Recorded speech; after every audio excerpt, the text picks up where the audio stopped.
Hello, good evening, and welcome to the Cadenhead Amateur Dram Antique Society tasting. Tonight I'm going to do a second video of Up the Buckie Road. The idea is that if you go into Murrayshire and ask for a dram up the Buckie Road, you'll be served an ought more, because that lies on the road between Keith and Buckie. But if you drive through Faughibers and take the left turn, you'll go along the Buckie Road. And there's 3 distilleries up that road, which we don't see a lot of. We've got Macduff at the very far end. Then we've got Glenglassaugh, which is close to Portsoy. And then coming all the way back to Buckie, we have Inchgower. So last time out, I did a couple of Macduffs, and tonight I'm going to take a deeper trawl into Glenglassaugh, and then in a third video we'll go back towards Buckie and Inchgower and try a couple of their drams. So Glenglassaugh sits on Sandend Bay, between Sandend and Portsoy. It's a late Victorian distillery, built in 1874 by the local businessman James Marr, and 18 years later became part of Highland Distillers. It didn't have a huge amount of time to prove itself, as a downturn in the market saw it close in 1907 and not reopen until 1960, when the market was showing a sharp increase. Blenders found Glenglassaugh to be quite a difficult whisky. It's one of these highly individual malts which didn't rub along particularly well with other elements in a blend. Perhaps had the single malt market been up and running in the 1970s, its story might have been a bit different. But its sheer awkwardness of the whisky meant it was deemed surplus to Highland requirements when the whisky loch was filling in the early 1980s and firms were rationalising their estates. When it closed in 1986, it was thought it would never reopen. Amazingly, however, it has. In 2008, a Russian finance firm bought the plant and restarted production. In 2013, it changed hands again, becoming the 3rd member of the Benriach Distillery Company, with Benriach and Glendronach, with Billy Walker as a major shareholder. Although there's a massive 22-year hole in the stock, releases are being cleverly balanced between occasional very old bottlings and incremental works in progress from the new regime. It was purchased along with Benriach and Glendronach by Jack Daniels producer Brown-Forman in 2016. It has a capacity of 1.1 million litres per annum, and the water is drawn from the Glassaugh Spring, located on Durn Hill, overlooking the distillery, which is a clean, pure source of mineral-rich spring water, which influences the sweet tropical taste of Glenglassaugh. It uses an old Porteous mill with a 5.2-ton Porteous cast iron mash tun with rakes, 4 wooden and 2 stainless steel washbacks, and a pair of steam heated stills. It's massively expanded the production volume in recent years, 1.1 million litres in 2013. Whilst most of the production is produced from unpeated malt, about 30,000 litres of the production uses malt peated to 30 parts per million every year. It has one spirit still of 12,700 litres and one wash still of the same, of 17,200 litres. The wash still is a boilback shape. It has 4 wooden washbacks, 2 stainless steel with a charge of 26,500 litres. It brings in its malt using crisp malt, burnt malt and bear's malt. It uses unpeated malt and at specific times of the year peated malt above 30 parts per million.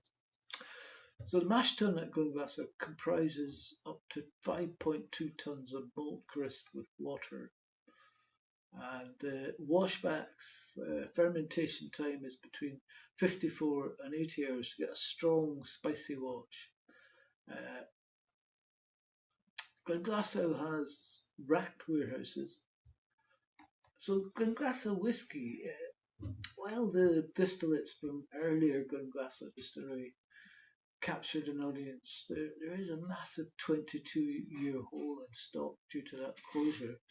Consequently, the distillery's releases are being carefully balanced between very infrequent bottlings of older stock and much younger, newer distillates. As such, there are 2 distinct whiskies to discuss, and it has been both smoky and non-smoky variants in its range. As it's a coastal distillery, its maturing stock bears a coastal note more prevalent in younger than older expressions. Both are sweet and fruity, though younger offerings are much sharper. The non-peated Glenglassaugh single malt expressions are characterised by strong fruit, berry notes with underlying spice, whereas the peated offerings are best defined by tea, caramel, citrus and nuts combined with herbal and meaty scents on the nose. On the nose, the pneumic spirit of the unpeated is very juicy with fruit juice tones, almost like wine gums. But it has power behind its clean, sweet dry, a little blackcurrant juice and hothouse aromas. The mouth is off dry with a light bite to it. With water, it's clean with a little green gauge. The finish is creamy and a little malty and a bit tense. So, first up tonight, we're going to try a Cadenhead, a young one. It's a Cadenhead Glenglassaugh 2015 8-year-old matured in Bourbon from the original collection, bottled at 46%. So, it's often overlooked, Glenglassaugh, but it has a great history. And I, as you know from my videos, I love a bit of bygone whisky history. And there is a book dedicated to Glenglassaugh's background. And we're seeing all kinds of casks in the market or about to be released after it was revived in 2008. Lots of casks were sold to mainly private individuals. They can be a bit variable and don't reflect well on the distillery. It's even got an enacted itself, the distillery, with its rare cask series. It's funny, you know, how times have changed. Rare used to mean something. There are some good casks out there, but also a great deal of mediocre and forgettable examples. Cadenhead have been a great supporter of the distillery since the return, and I hope they've had some success with their parcels of casks.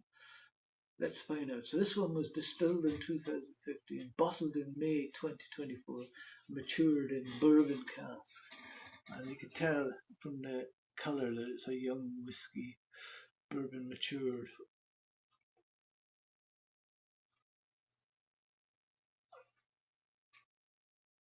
Nice tears, 46%.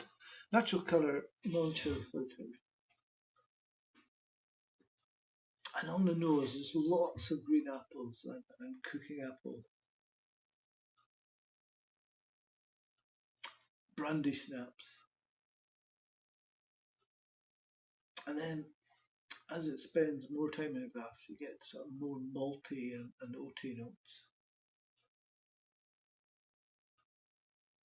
pine nuts.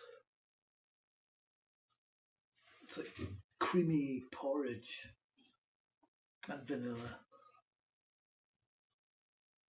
Some nutmeg, and there's some gentle citrus notes and nugget. A light caramel, popcorn, and a creamy ratty. And then you get sweet cereals and just a touch of fresh cut oak. Lots of yellow fruit, mango, pineapple, honeydew melon, and banana. And you get a light spice from the wood. Citrus. It smells surprisingly fresh and very harmonious. And later there's just a hint of salt and floral notes and some caramel. We'll try them out.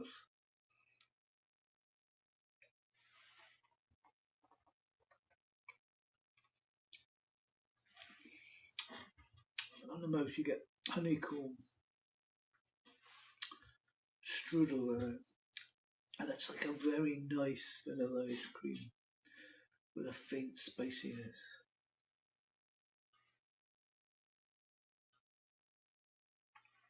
And it's simple but enjoyable. It's sweet from the bourbon cask with wood spice and vanilla. Nutty, a twist of lime, green jelly sweeties, and more popcorn. It's fresh, very soft and oily. Pleasant white pepper heat and notes of pineapple and honey. It's well balanced, creamy, floral, and fruity, and some cane sugar there.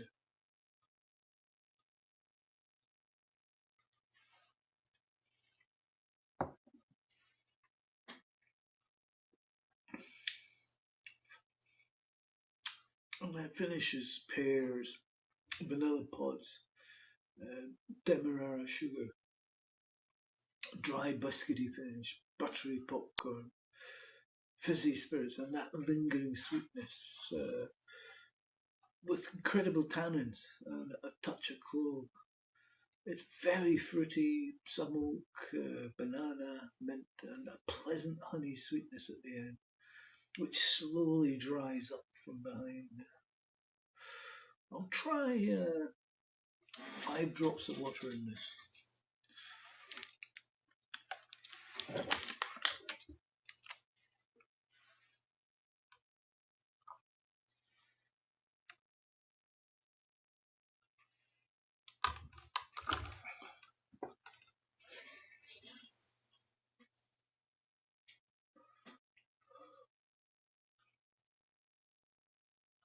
And now you get coastal notes. The salt ramps up. Still lots of fresh fruit, but a bit more spice. Freshly cut grass and Pilsner beer. And that's all followed by green apples and hints of fresh cement. And a touch of baker's yeast. It's very natural.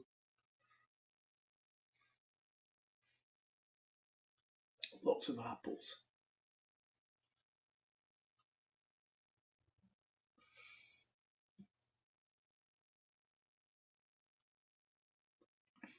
And with water, there's more hints of salt and spice. It ramps up the tannins. It's thoroughly malty and grassy. Macadamia nuts, even more apples, and a touch of frangipane. And then you get a few zests and some oat cakes. It does stay rather dry.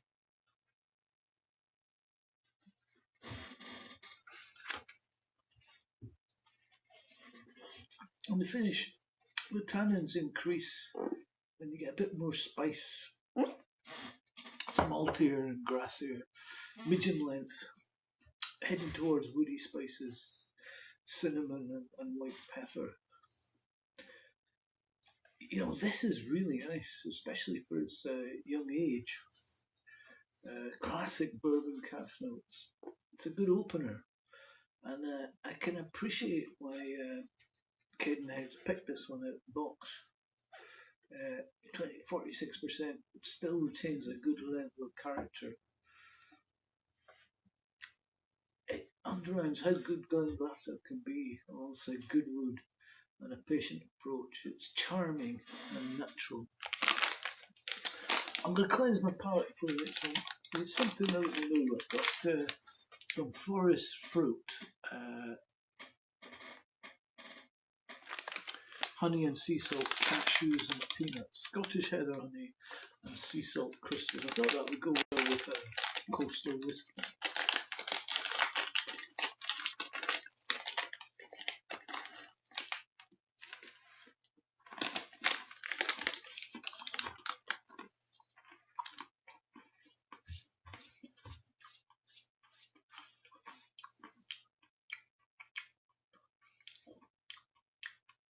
They're very nice.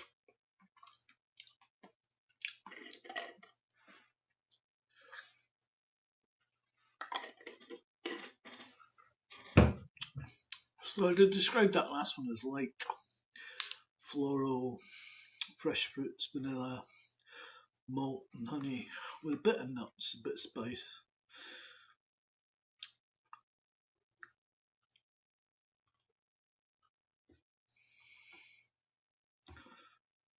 So the next one is the Glenglassaugh 12-year-old, bottled at 45%. So the pedigree here is straightforward. Glenglassaugh was reopened in 2008 following a 22-year hiatus. So a 12-year-old avoids the substantial gap in the distillery's inventory by a comfortable margin. This one was drawn from a mix of ex-bourbon, ex-sherry and ex-rye wine stock and aged for at least 12 years. And it's bottled a rather hefty for a core range, 45% ABV. So it's darker, but of course it's got sherry and red wine casks in there as well. I think this one will be natural colour. I don't know about chill filtration, but I suspect not.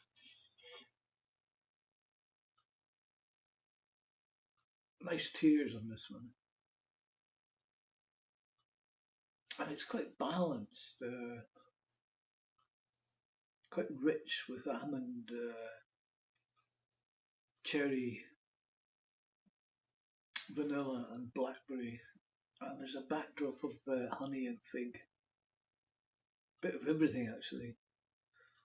Bit chalky, cured meats and an assortment of red berries. And a sliver of sandalwood, walnut skins and apricots. It's a bit greener than the Cadenhead. Bit of burnt caramel and a touch of marshmallow. Banana candies and some coconut.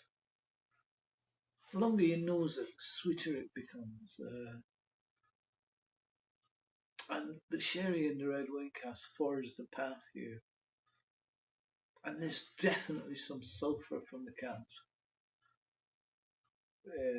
Alliums and sort of mild vulcanized rubber. And cruciferous vegetables. Doesn't completely obstruct the other aromas. There's a sense of vinous fruits, probably from the red wine, and dried red berries.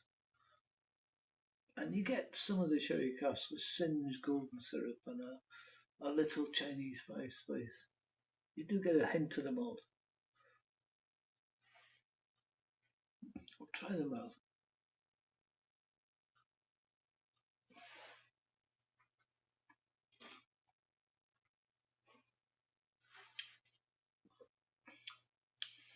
And it does melt easily into the mouth.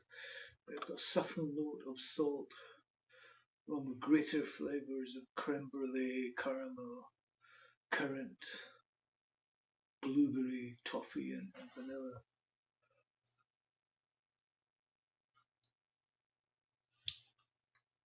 And the mouth is somewhat oily, but it's slightly cloying due to the wine cask.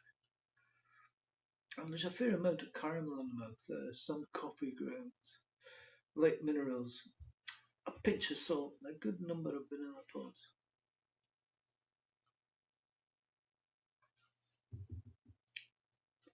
You also get creme caramel, burnt toast, and some touches of aniseed.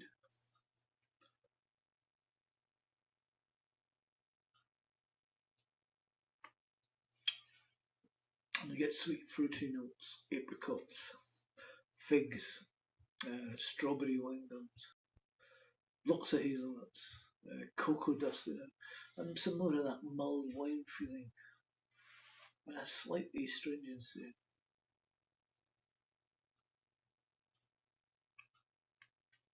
And faint hints of coffee, as well as burnt toast, tobacco and cinnamon and salted caramel too.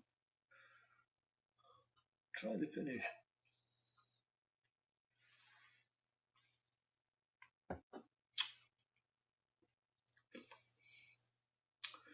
And it quietly brings some richness that slowly mellows in the following moments. Medium length with a slight prickle. Some earthy pepper, chocolate and nuts. Chocolate mousse, pistachio nuts and dates. And there's a faint salinity lingering in the background, which ends on a few leafy notes. I'll try 5 drops of water in this as well.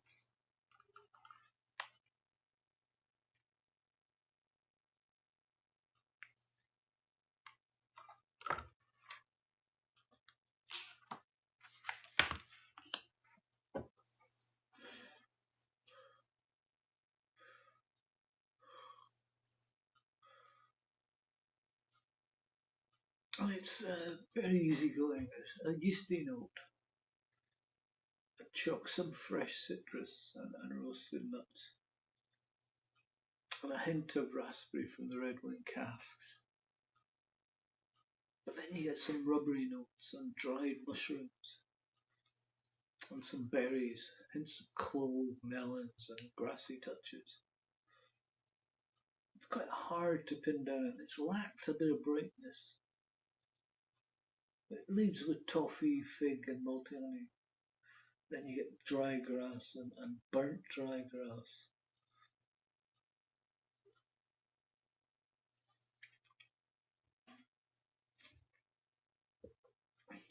And with water on the mouth, it's got a silken texture, more honey and toffee, a touch of vanilla, and a handful of oak shavings.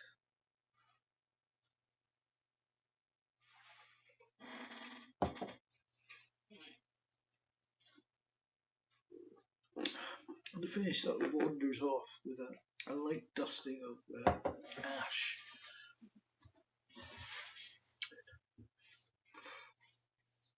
It's a nice drinking whisky, this.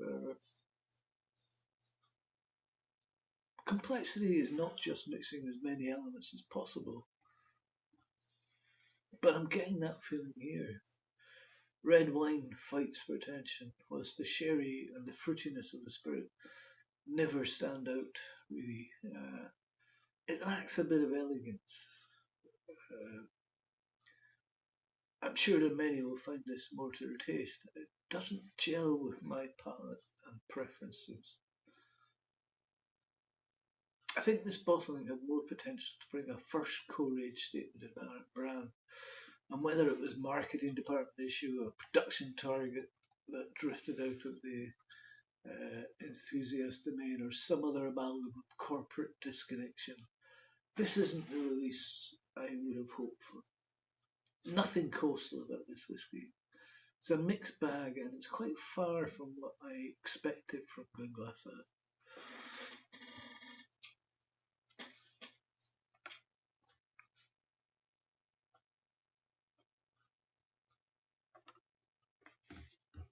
So I'm going to cleanse my palate.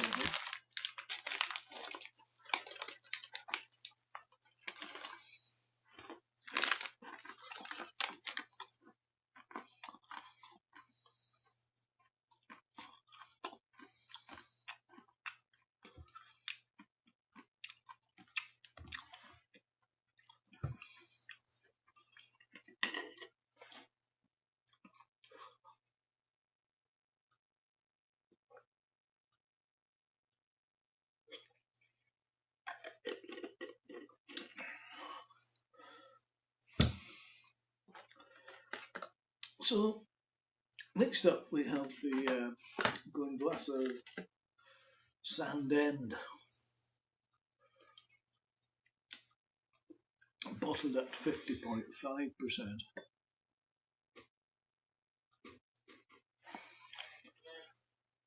And this one matured in a combination of bourbon, sherry and ex-Manzanilla casks. Non-age statement.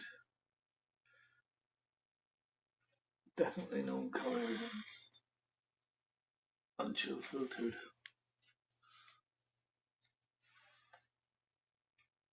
Nice tears. And that smells really sweet candied. It's got a good, very fresh, good clean ale malt grist. Some crushed almonds. It's a mild, juicy orchard fruits, pear, peach, red apple, and a trace of banana and sweet florals, geared towards lilies. And the American oak supports leading vanillins, and that's followed by soft butterscotch, desiccated coconut, and a hint of milk bottle oil, and some mild baking spice mix. But overall, that is the malt, which provides a nice anchor for the other notes to pivot upon. Candied lemon, sweet bananas, and vanilla flavoured foam. Slightly more floral after a little while. It's like gorse, that coconutty, gorsey smell. Then it's just citrus, minerals, and a fair amount of tropical influence, which offers some balance to the sweetness. We'll try the mouth.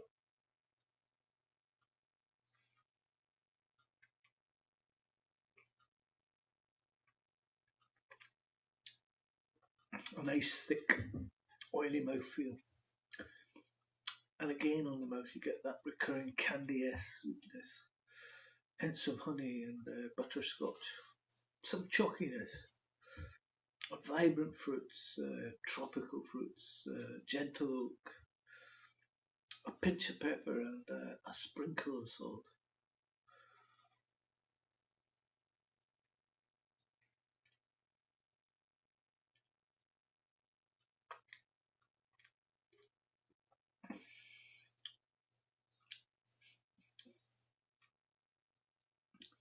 And the finish is short to medium. There's hints of sultanas and apples, and that thin veneer of sweetness remains. Maybe a little too sweet in the finish. Try 5 drops of water on this.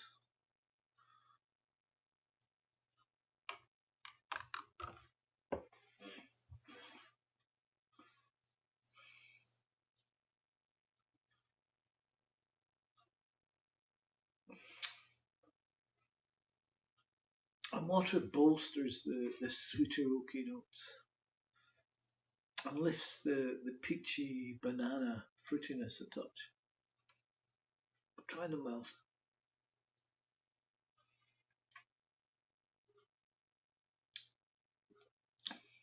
It becomes more floral, and there's some perfume top notes with delicate manuka honey, but it's all still underpinned by that malt and some buttery shortbread biscuit.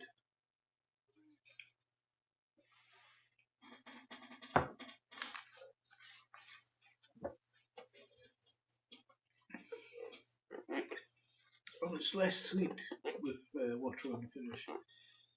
Very, very short finish with water. So, Glenglassaugh Sandend, 50.5%. Sweet initially, but balance is achieved through the citrus and gentle coastal elements. It's well integrated. It's maybe not as coastal as I expected, given the name and use of manzanilla casks. I'd have liked it better had it been less sweet. I would probably think this was a moderately youngish Grant, dominantly ex-bourbon cask. This Glenglassaugh is not the most complex dram. It's clean and it's enjoyable.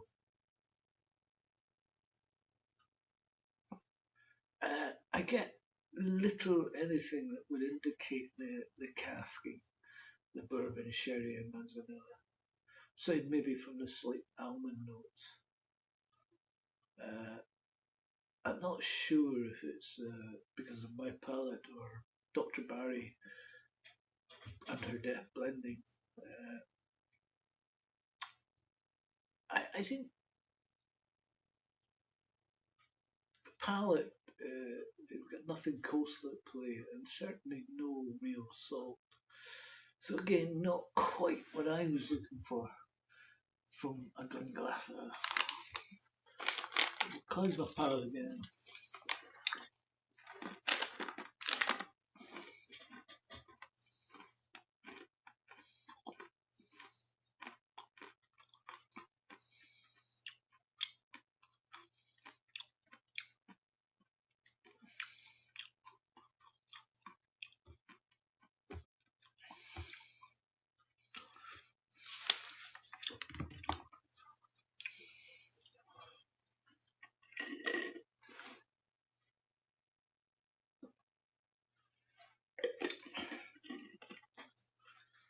So, for the fourth dram, we have the Glenglassaugh Portsoy, bottled at 49.1%.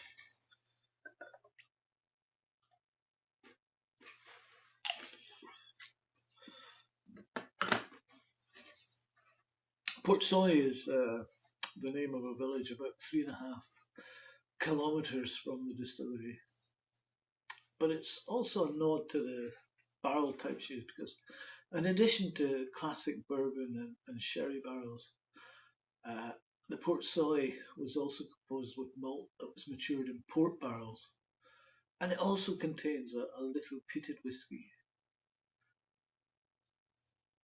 So let's see where we are with this one. This one's again quite dark, possibly the port showing through here.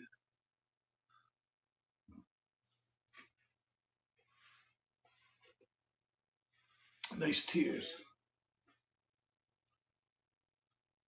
And this has got sweet peat.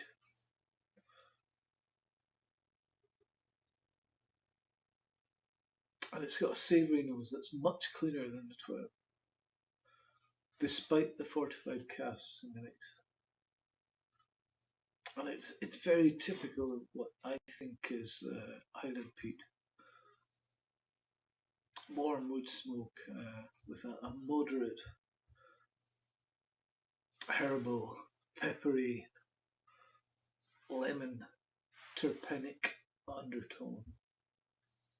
There's touches of barbecue char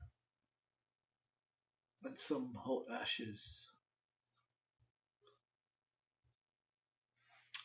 The port and sherry casks mingle with the smoke to induce something a little meaty, bacony, with peripheral tinges of stewed plums.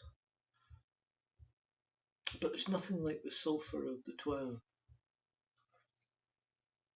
And pleasingly, after a healthy breath in the glass, get a little tropical fruit,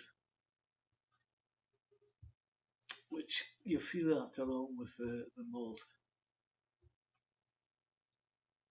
Dense dried fruits, orange peels and a touch of wet pebbles, and a gentle touch of wood smoke. Some warming spices and a sliver of aniseed, as well as chocolate buttercream. It's sweet, smoky, stone fruits, dried plums, raisins, dried cranberries, cherry jam, plum jam, old wood, milk chocolate.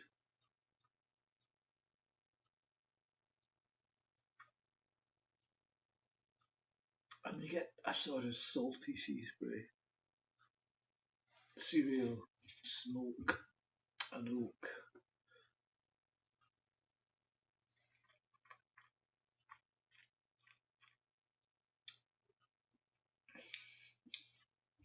It has a slightly thinner mouthfeel compared to the other three drams. It's a sprinkle of salt, and you get some smoked deli leaves, black currants, and charred pineapple, and just a sliver of tar and gingerbread as well. There's a sort of ripe coffee, ginger syrup, dark juicy fruits.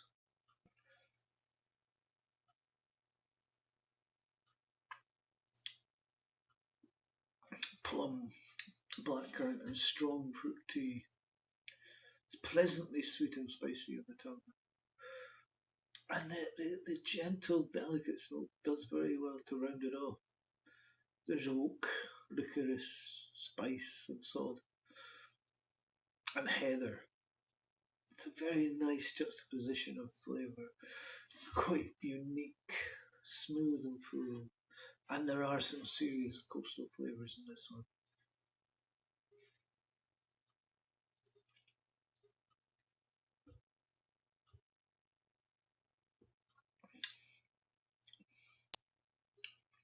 The finish is medium to long, somewhat ashy, but certainly warming and a bit wintry. This one, medium, fruity cherries, dried apricot, stone fruit, wood, hazelnuts, almonds, bitter apple peel, tea with rum, yeast cake, sweet, sherry-like spicy. It dries quite quickly and burns a little. The peat feels different. It's a bit like a long roll. 5 drops of water in this.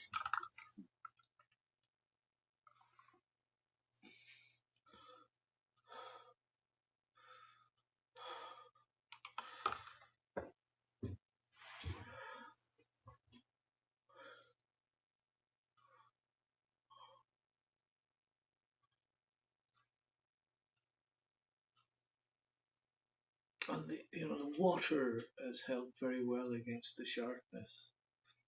And the whisky opens more cereal notes, citrus fruits, orange and grapefruit. I think it becomes more interesting with water. There's pleasantly sour fruit notes are added, blood orange.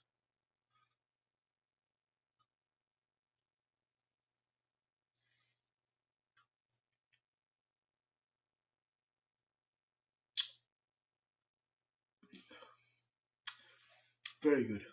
The fortified casks are a touch more present here, but they're clean and well integrated, all managing a nice sweet smoke savoury balance.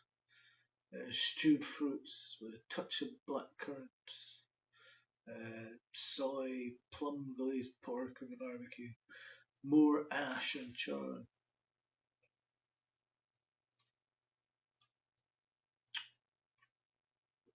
Zested lemon, a little cinnamon, and a gentle clove, and a mild degree of rancio. And neither the peat nor the fortified cask are overbearing. And as the maltiness is least on display of the three, the Belgian ale thread runs through the mid palate with a brief yet pleasing flash of mango.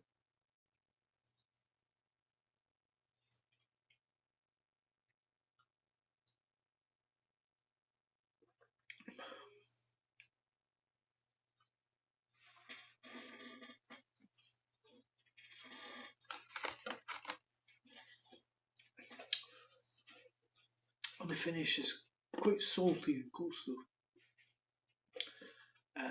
It's integrated and balanced, and with water the finish uncovers the youthfulness, I think, a bit. This is an easy-going whisky. The peat and sweetness are a proven combination that work for the Glenglassaugh Portsoy. It's not the most complex whisky, but it's a well-engineered whisky, although not entirely rounded. I think adding a little water is good for it. There's medium smoke and port, which complement each other. I like it better than the Sandend. The smoke covers the youth quite well and lengthens the finish. It's a bit like the traditionally peated Glendronach, but a little smokier. On the plus side, the key figures are good. But the price for this non-age statement is comparatively high. It's not a bad drink, but it's not entirely convincing. The peat does feel different, and it reminded me of it's quite salty and coastal, integrated, balanced. The finish uncovers the youthfulness. It's a good all-rounder. Reasonable work by Dr. Rachel Barry and her team. I'll cleanse my palate again for the last time.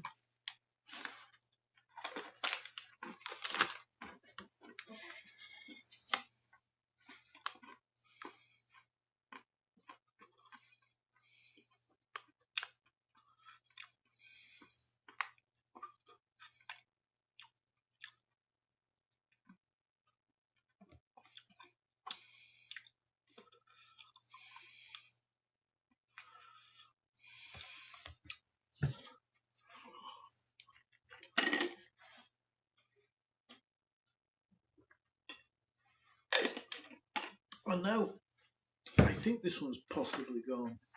It's Glenglassaugh Torfa, bottled at 50%. They had the revival and the evolution, and then they also had the Torfa, which refers to the Old Norse word for turf or peat. This one was matured in ex-Bourbon barrels and weighs in at 20 parts per million. We'd love to see that Glenglassaugh is back up and running again after being closed for over 20 years. And they've got enough momentum to try these new things. And this was their first ever peated single malt. So let's see how this compares to the Portsoy, the newer one. Bourbon matured. And you get smoke and citrus in equal measures. And sweet spice sitting between the two. And you get smokiness and bacon and butter on the nose and a bit of pepper. It's very grassy with a hint of floral and dry hay. And it's a rich earthy peat. And a smoky custardiness, sweetness. Hints of cold ocean breeze and warming pepper spices. And there's a wood smoke and a gentle fruit note in the background. Try the mouth.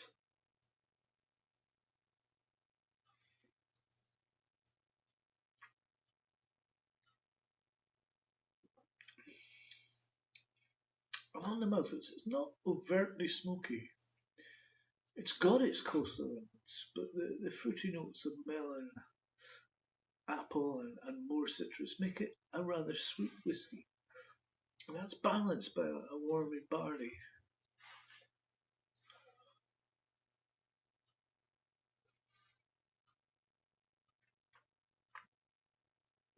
And it's got a kind of meaty smoke with some spice at the end. It's like a winter spice. And the fresh green grass from the nose matures into a sort of warm, dry hay on the palate.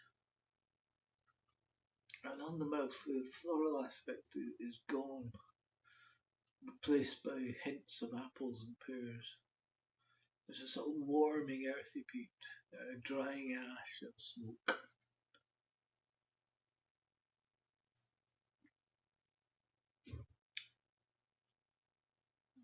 And you get a mellow, fruity note with sour cherries, earthy moss with hints of sea salt and honey drizzled over red apples. A wee touch of salted caramel too, and black pepper.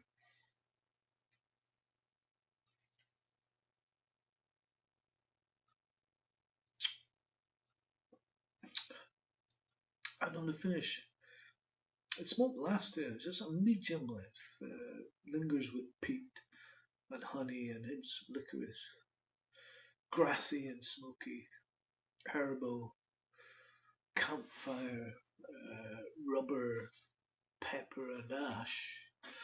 I'll try 5 drops of water in this one.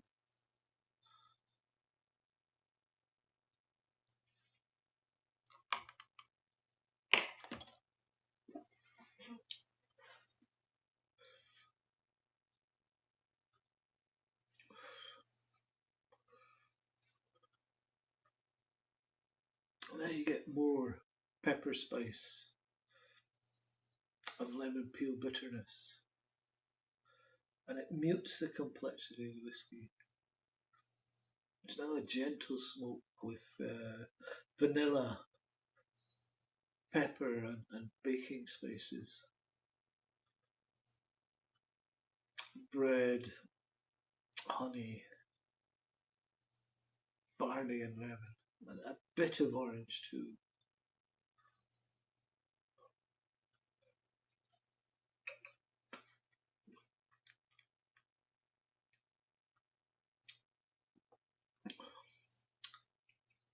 And water brings out a sort of sour mash character. Nice quick burst of citrus in the front, but you lose the hay and the grain. And water brings out a twist of sour in the back palate. Kind of sour like wine that's starting to turn.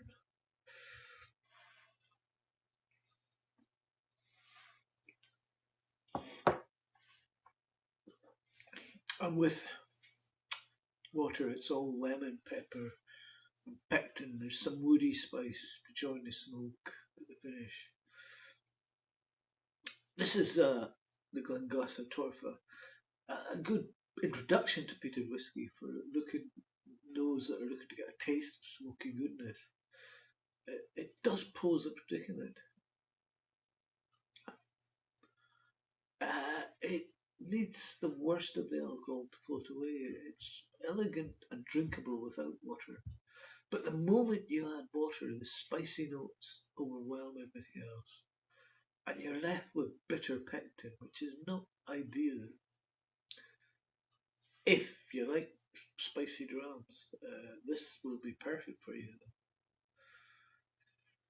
So, Glenglassaugh up the Buckie Road. I like the natural young Cadenhead 8-year-old. The distillery bottling 12-year-old was disappointing. Likewise, the Sandend missed out the coastal element, despite using salty manzanilla casks. Of the 2 peated expressions, I think only the Portsoy captured the coastal element I would expect from this distillery. Next time we'll be moving all the way back to Buckie, or just outside Buckie, to Inchgower. I hope you've enjoyed this one. Thank you for listening.